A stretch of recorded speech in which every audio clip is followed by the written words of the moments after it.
নমস্কার। কেমন যাবে শেয়ার বাজারে নতুন একটা এপিসোড নিয়ে হাজির হলাম। একজন ভদ্রলোক ফোন করে বলছিলেন, স্যার উইকেন্ডে যদি না পাওয়া যায় তাহলে খুব অসুবিধা হচ্ছে। তো প্রত্যেকটা উইকেন্ডই চেষ্টা করছি আবার নতুনভাবে প্রতিটা রেগুলারলি আসার। তা আজকে খুব একটা সরল বিষয় মানে বর্তমান বাজারের পরিস্থিতি নিয়েই মূলত আলোচনাটা করব। তারপরে রেগুলার সেগমেন্টে যা যা থাকে নিফটি, ব্যাংক নিফটি এবং অবশ্যই স্টকের কিছু আলোচনা থাকবে মাই পোর্টফোলিওতে। তো যেটা হলো সেটা যে মানে আমরা টেকনিক্যাল পরিভাষায় বলি head and shoulder formation Nifty এবং ব্যাংক নিফটির ক্ষেত্রে, বিশেষ করে নিফটির ক্ষেত্রে খুব ভিজিবল হয়েছে। তো এটা আমি গত সপ্তাহের যে ভিডিওটা করেছিলাম সেই ভিডিওটা তো আপনাদেরকে বলেছিলাম, এবং ব্যাংক নিফটির ক্ষেত্রে একটু দুর্বলতা বেশি ছিল এবং তার ফলাফলটাও আপনারা পেয়েছেন, অনেকটা ব্যাংক নিফটি কারেকশান এসছে। আর নিফটির ক্ষেত্রে আপাততভাবে যেটা 17,900 যে সাপোর্টটা ছিল, সেই 17,900 সাপোর্টটা অবশ্যই ভেঙেছে এবং ভাঙার পরে সেখান থেকে আপাতত যেখানে ব্যাংক নিফটি দাঁড়িয়ে রয়েছে, তাহলে সেখান থেকে আপাতত কি জায়গায় যেতে পারে এবং কতটা আমি এক্সপেক্ট করছি নিফটি এবং ব্যাংক নিফটির ইমিডিয়েটলি, সেটার একটা বিষয় আপনাদের কাছে তুলে ধরা। এটা হচ্ছে 1 নম্বর কাজ। 2 নম্বর কাজ হচ্ছে নিফটি এবং ব্যাংক নিফটির সাথে মূলত যে স্টকগুলোকে নিয়ে নিফটির কম্পোনেন্টস আর কি, যে 50টা স্টক নিয়ে নিফটি তৈরি হয়, তার মধ্যে বেশ কিছু স্টকের একটু আইডিয়াটা একটুখানি আপনাদের সঙ্গে শেয়ার করব, যাতে আপনাদের মোটামুটি আইডিয়াটা থাকে যে কোন স্টকগুলো বেসিক্যালি একটু কারেক্টিভ ফেজে এসে গেল এবং কোন স্টকগুলো আপাতত আরেকটু নিচের দিকে যাওয়ার সম্ভাবনা তৈরি করবে। তো আজকের বিষয়টা এইভাবে শুরু করি, তারপরে রেগুলার বিষয়গুলো নিয়ে আসবো। প্রথমত যেটা বক্তব্য, 17,900 সাপোর্টটা নিফটি ভেঙেছে এবং কনক্লুসিভলি ভেঙেছে। মানে এটা নয় যে একটা উইকলি ক্লোজিংটা আমরা সবসময় খুব ইম্পর্টেন্ট বলে মনে করি, কারণ উইকলি চার্টগুলো বেসিক্যালি তার উপরে বেস করে তৈরি হয়। তো সেই জায়গায় দাঁড়িয়ে 17,900 সাপোর্টটা ভাঙাটা একটা উল্লেখযোগ্য বিষয়।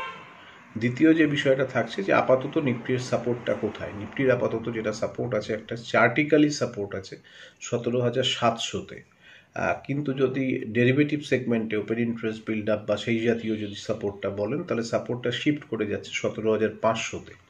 তো 17,500 অব্দি নিফটির কিন্তু নিচের দিকে যাওয়ার সম্ভাবনা প্রবল। যদি 17,700 ভেঙে যায় তাহলে পরে নিফটির কিন্তু একটা ফ্রি ফল আপ টু 17,500 অবধি আমরা দেখতে পেতেই পারি। তারপরে যেটা থাকবে যে 17,500 যদি ভেঙে যায় তাহলে 17,000 অবধি কিন্তু একটা মানে একেবারে ফুললি একদম কনফিডেন্স নিয়ে নিচের দিকের লেভেলটা কিন্তু টাচ করবার জন্য যাবে।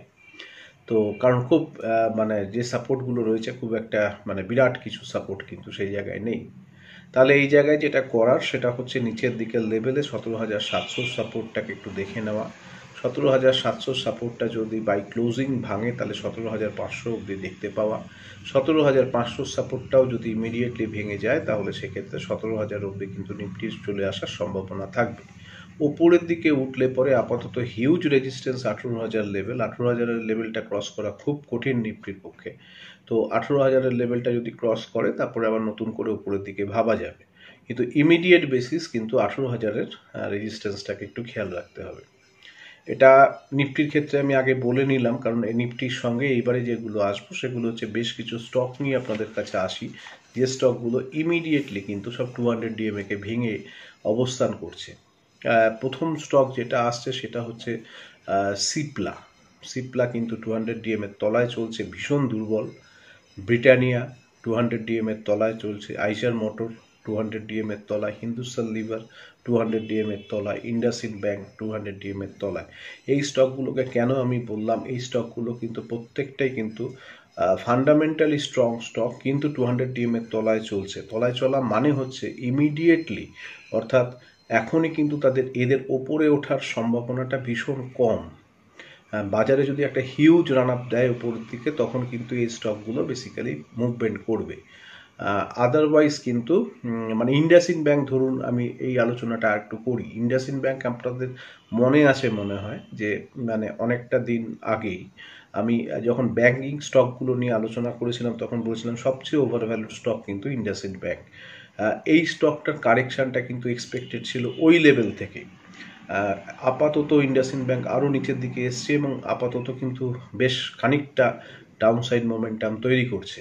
তো সেই মুহূর্তে মানে আমি কথাগুলো এই কারণে বলছি, যারা ধরুন একটু লঙ্গার টার্মে ভাবছেন তারা বেসিক্যালি যেগুলো 200 ডিএম এর তলায় ভেঙে অবস্থান করছে স্টকগুলোকে একটুখানি অ্যাভয়েড করার চেষ্টা করবেন। সিপলার ক্ষেত্রে আপাতত সিপলা এমনি সব অবভিয়াসলি ফান্ডামেন্টালি স্ট্রং স্টক, কোনো অসুবিধা নেই। কিন্তু সেই কথাটা কিন্তু ইন্ডাসইন্ড ব্যাংকের ক্ষেত্রে এক্ষুনি বলা যায় না। প্রপারলি ভ্যালুড হোক, আরও নিচের দিকে যাওয়ার সম্ভাবনা তৈরি করবে। সেই জায়গাটা বুঝে যখন টেকনিক্যালি একটা বাউন্সের জায়গা হবে তাহলে সেই জায়গাটা তখন ইন্ডাসইন্ড ব্যাংক নেওয়া যেতে পারে। কিন্তু ব্যাংকিংয়ের মধ্যে বেশ কিছু স্টকে কিন্তু একটু পজিটিভ জায়গা রয়েছে, যেমন ধরুন এইচডিএফসি ব্যাংক। এটা অবশ্যই একেবারে 200 ডিএম এর গায়ে অবস্থান করছে, যেখান থেকে একটা বাউন্স এক্সপেক্ট করা যাচ্ছে। প্রচণ্ড ভালো ব্যাংক এবং ওভারঅল স্ট্রাকচার খুব ভালো। আইসিআইসিআই ব্যাংকেও সেরকমই একটা পসিবিলিটি আছে।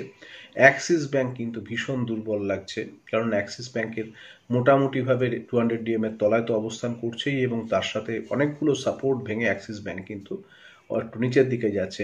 যারা আমার ডেরিভেটিভ ক্লাবে আছেন তাদের কাছে আমি অ্যাক্সিস ব্যাংক নিয়ে বলেছিলাম এবং অ্যাক্সিস ব্যাংকের নিচের দিকে মানে মুভমেন্টটাতে অবশ্যই প্রচুর পয়সা টয়সা করা গেছে সেই লেভেলগুলোতে। তো এটার একটা বিষয় থাকছে। তো হিন্দুস্তান লিভারের ক্ষেত্রেও বলি, হিন্দুস্তান লিভার অনেক চেষ্টা করছে ওপরের দিকে ওঠা, কিন্তু হিন্দুস্তান লিভার অবশ্যই এখনও ভীষণ দুর্বল, 200 ডিএম এর তলায় অবস্থান করছে। বাজাজ অটো, এই স্টকটাও কিন্তু ভীষণ দুর্বল, এখনও পর্যন্ত আপসাইড মোমেন্টাম নেই। অনেকে বলেন স্যার নিচের দিকে পেলে একটু কম দামে যদি স্টকটাকে কিনে রাখা যায় অসুবিধা কোথায়? অসুবিধা একটাই, সেটা হচ্ছে যদি একটা ছুরিকে ওপর থেকে পড়তে দিতে হয়, আপনি যদি ধরতে যান তাহলে অবশ্যই যখন ছুরিটা পড়বে তখন কিন্তু হাতটা কেটে যাবে। ছুরিটাকে পড়তে দিতে হয়, একটা লেভেলে গিয়ে দাঁড়াক, তারপরে সেখানে একটা সাপোর্ট বেস তৈরি করুক, তারপরে আপসাইডে মুভমেন্ট পেলে তখন অবশ্যই চার্ট প্যাটার্ন দেখে সমস্ত রকম ইন্ডিকেটরের সাপোর্ট নিয়ে বিষয় বুঝে তারপরে সেখানে বাই করার আমি অবশ্যই আপনাদেরকে বলবো সেই সব জায়গাগুলোতে যেতে। তো ইমিডিয়েটলি মোটামুটিভাবে এই জায়গাটায় কোল ইন্ডিয়া 200 ডিএম এর কাছাকাছি যাচ্ছে, 200 ডিএম এর প্রায় কাছাকাছি, বোধহয় 3-4 টাকা ডিফারেন্সের 200 ডিএম এর কোল ইন্ডিয়াটা রয়েছে। কোল ইন্ডিয়াটা অবশ্যই একটু চোখে রাখবেন। আসলে 200 ডিএম এটা আমাদের কাছে একটা ব্যাকবোন হিসাবে কাজ করে ইন্ডিয়ান মার্কেটে, অবশ্যই একটা সিম্পল মুভিং অ্যাভারেজ এটা। তো সেই ক্ষেত্রে সেই সব স্টকগুলোর বিষয়ে এলো। তা আমি মোটামুটিভাবে এই স্টকগুলোর ক্ষেত্রে বললাম। অ্যাপোলো টায়ার একই সাথে 200 এবং 50 ডিএমএ দুটো, মানে একটা মিডিয়াম টার্ম একটা লঙ্গার টার্ম, দুটো টার্মের মুভিং অ্যাভারেজকে ব্রেক করে কিন্তু দাঁড়িয়েছে। এটা কিন্তু আরও বেশিভাবে নিচের দিকে নিয়ে যাওয়ার সম্ভাবনা তৈরি করবে। মাহিন্দ্রা ফাইন্যান্স, এই স্টকটাও 200 ডিএম এর প্রায় কাছাকাছি, মানে একেবারে গায়ে বোধহয় দাঁড়িয়ে রয়েছে। সেই স্টকটাকেও মাথায় রাখবেন, যাতে ওই স্টকটা যদি ওই জায়গা থেকে বেসটা পেয়ে ওপরে ওঠে তাহলে সেটা সেখানে নেওয়া যায়। তো এই সমস্ত বিভিন্ন স্টক নিয়ে বললাম আপনাদেরকে। মোটামুটিভাবে আমি নিফটি নিয়েও আপনাদের কাছে বললাম। এবার আমি ব্যাংক নিফটি নিয়ে আসি। ব্যাংক নিফটি এই মুহূর্তে যে জায়গাটা দাঁড়িয়ে আছে সেই জায়গাটা কিন্তু খুব ভালো একটা সাপোর্ট আছে। ব্যাংক নিফটি যদি মোটামুটি 38,000-এর সাপোর্টটাকে রাখতে পারে তাহলে পরে ব্যাংক নিফটির কিন্তু আপসাইডে একটা মুভমেন্ট পাওয়ার সম্ভাবনা রয়েছে। এখন সেটা ডেড ক্যাট বাউন্সও হতে পারে, একটা মুভমেন্ট দিয়ে আবার সেটা নিচের দিকে চলে আসার সম্ভাবনাও আছে। তবে ব্যাংক নিফটি কিছু একটা করতে যাচ্ছে 38,000-এর লেভেলটায়, এটা পরিষ্কার বোঝা যাচ্ছে। তো 38,500 লেভেলে ব্যাংক নিফটি এখন একটা হিউজ রেজিস্ট্যান্স পাবে এবং তারপরে 40,000-এর লেভেলটা অবশ্যই ব্যাংক নিফটির ক্ষেত্রে একটা দুর্ধর্ষ বড় একটা মানে একটা পাহাড় দাঁড়িয়ে রয়েছে 40,000-এ। তো এই দুটো লেভেল খেয়াল করবেন। 38,000 যদি ভেঙে যায় একেবারে 37,000, তারপরে 36,000। 36,000-এর লেভেলটা ভীষণ ভালো সাপোর্ট আছে ব্যাংক নিফটির ক্ষেত্রে। তো 38,000টাকে একটু খেয়াল করুন, একেবারে গায়ে দাঁড়িয়ে আছে। তো এই হচ্ছে ব্যাপার।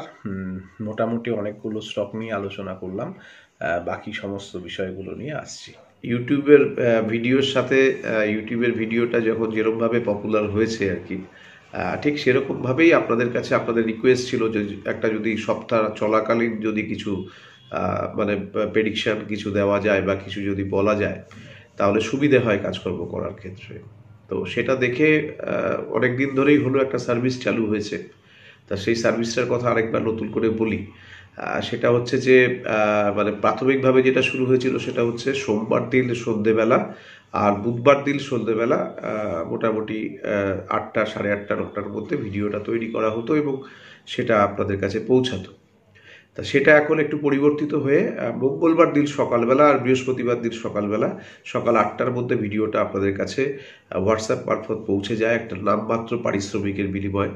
তো যারা এই ভিডিওটার মধ্যে অংশগ্রহণ করতে ইচ্ছুক, অনেকেই করেছেন, যারা নতুনভাবে এই ভিডিওটাতে অংশগ্রহণ করতে ইচ্ছুক তারা আমার যে হোয়াটসঅ্যাপ নাম্বার আপনারা জানেন সেই হোয়াটসঅ্যাপ নাম্বারে আপনারা রিকোয়েস্টটা পাঠাবেন, একটা স্ক্রিনশট তুলে যে আপনি আমাদের মানে ভিডিও চ্যানেলটার ইউটিউবের চ্যানেলটা সাবস্ক্রাইব করেছেন, তা সেটার একটা মানে জাস্ট স্ক্রিনশট তুলে আপনারা পাঠালেই আমরা সেই ভিডিওটার বিষয়ে আপনাদেরকে জানাবো।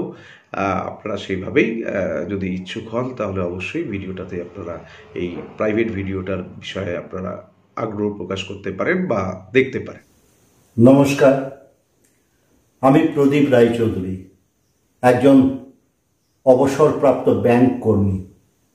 প্রায় 40 বছর আর্থিক প্রতিষ্ঠানে চাকরি করার সুবাদে শেয়ার মার্কেট সম্পর্কে আমার প্রাথমিক কিছু ধারণা ছিল। এর পূর্বে আমি বাজারের খবর, কিছু মানুষের মুখের কথা এইসব শুনে কিছু ট্রেডও করেছি এবং যথারীতি আর্থিক ক্ষতির সম্মুখীন হয়েছি। অথচ বর্তমানে বৈদ্যুতিন মাধ্যমের সুবিধা নিয়ে যদি শেয়ার বাজারে ঠিকঠাক মতো ট্রেড করা যায় তাহলে আনন্দের সাথে সময় যাপন করার সঙ্গে সঙ্গে কিছু অর্থ উপার্জন করাও সম্ভব। কিন্তু তার জন্যে এই কাজের জন্য নিজেকে প্রশিক্ষিত এবং যত সম্ভব উপযুক্ত করে গড়ে তুলতে হবে। সেই জন্য আমি সোশ্যাল মিডিয়ার মাধ্যমে খোঁজ খবর নিয়ে শ্রী কৌশিক দত্ত মহাশয়ের সঙ্গে যোগাযোগ করি এবং শ্রী কৌশিক দত্তের ক্যাশ ইকুইটি সেগমেন্টের অনলাইন ট্রেনিং ক্লাসে ভর্তি হই।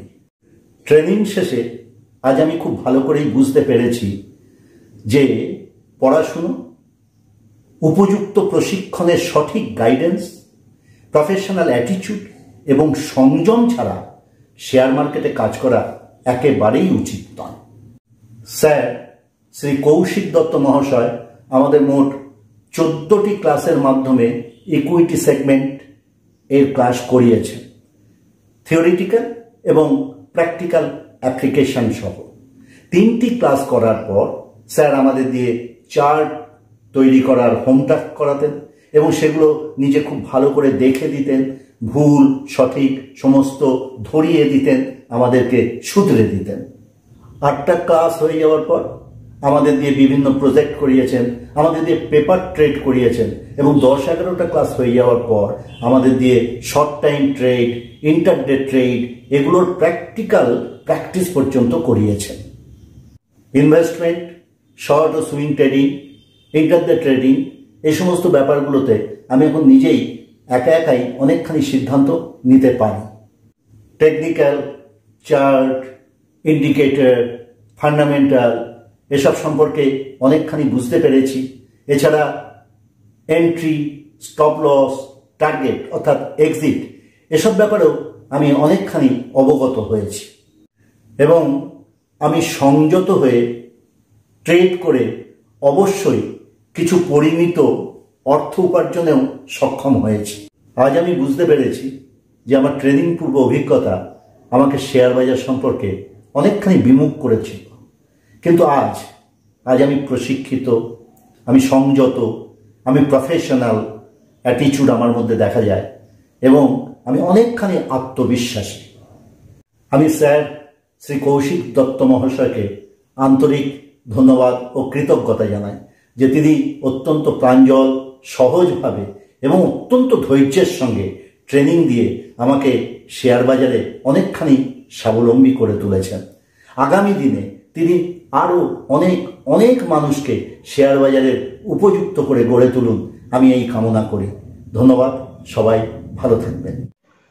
এবার একটু পড়াশোনার কথা বলে নিই। পড়াশোনার কথা বলতে জানুয়ারি মাসের রেজিস্ট্রেশন কমপ্লিট হয়ে গেছে জানুয়ারি মাসের। কমপ্লিট হয়ে যাওয়ার পরেও আমাকে প্রচুর চাপে পড়তে হয়েছে যে যাতে জানুয়ারি মাসে আরও কাউকে নেওয়া যায়। তো জানুয়ারি মাসে অবশেষে আমি 15th অবধি বোধহয় ডেট দিয়েছিলাম, 14 না 15। তো সেই 15th অবধি আমরা কাট অফ ডেটটাতে ক্রস করেছি এবং জানুয়ারি মাসটার পুরো ব্যাপারটাই ফুলফিল হয়ে গেছে। ফেব্রুয়ারি মাসের নোটিফিকেশান আমি দিয়ে দিয়েছি। ফেব্রুয়ারি মাসে যারা ক্লাস করতে ইচ্ছুক তারা ইমিডিয়েটলি, অলরেডি কয়েকজন এন্ট্রি নিয়েও নিয়েছেন। সিট যেহেতু কম থাকে, খুব তাড়াতাড়ি শেষ হয়ে যাওয়ার সম্ভাবনা থাকে। তো ফেব্রুয়ারি মাসে যারা ক্লাস করবেন তারা ইমিডিয়েটলি রেজিস্ট্রেশনটা করিয়ে রাখুন। সামনের 5 তারিখ থেকে, 5ই ডিসেম্বর থেকে নতুন এফএনওর ব্যাচ তৈরি শুরু হচ্ছে। তো সেখানে যারা অলরেডি যারা এনলিস্টেড হয়ে রয়েছেন, যারা আছেন, তাদের কাছে নোটিফিকেশান গেছে। আমরা এর মধ্যেই একটা প্রিপারেটরি একটা ক্লাস করব।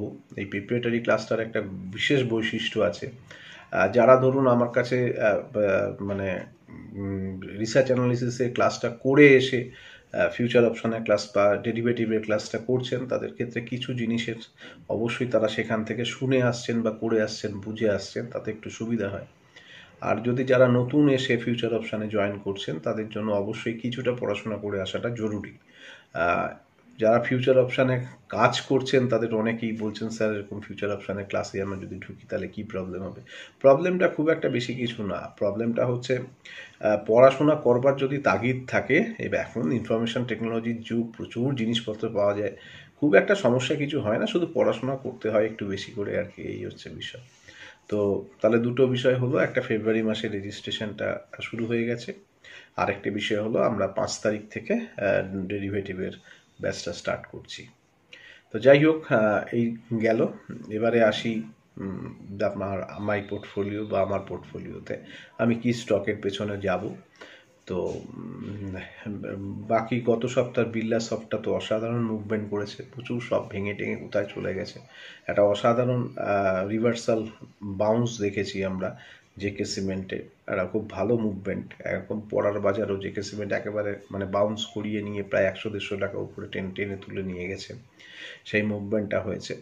আর আরেকটা স্টক ছিল, সেটাতে এক্সপেক্টেড মুভমেন্ট এখনও আসেনি, তবে একদম রিভার্সাল বাউন্সের পসিবিলিটি কিন্তু সেখানেও একটা বিরাটভাবে তৈরি হয়ে রয়েছে। এনিওয়ে, আজকে আমি আমার পোর্টফোলিওতে দুটো স্টকের কথা বলবো। একটা স্টক অবশ্যই হচ্ছে এইচডিএফসি ব্যাংক। আমি এইমাত্র আপনাদেরকে বলেছি ভিডিওতে যে এইচডিএফসি ব্যাংকটা একটা খুব ভাইটাল সাপোর্ট এরিয়া থেকে বাউন্স নেওয়ার চেষ্টা করছে। তো এইচডিএফসি ব্যাংকের ক্ষেত্রে আপাতত 1539 টাকা দাম, স্টপ লস 1500 টাকা থাকবে। যেভাবে কাজ করতে হয় আমার স্টকগুলোতে, অর্থাৎ যেভাবে রিভার্সালে যেতে হয়, মার্কেট কারেকশানের দিন ঝুলি ভর্তি করে স্টক নেবেন, তারপরে আপসাইডে মুভমেন্টে পয়সা পাবেন, এরকমভাবেই হয় বিষয়গুলো, আমার তাইভাবেই চলে।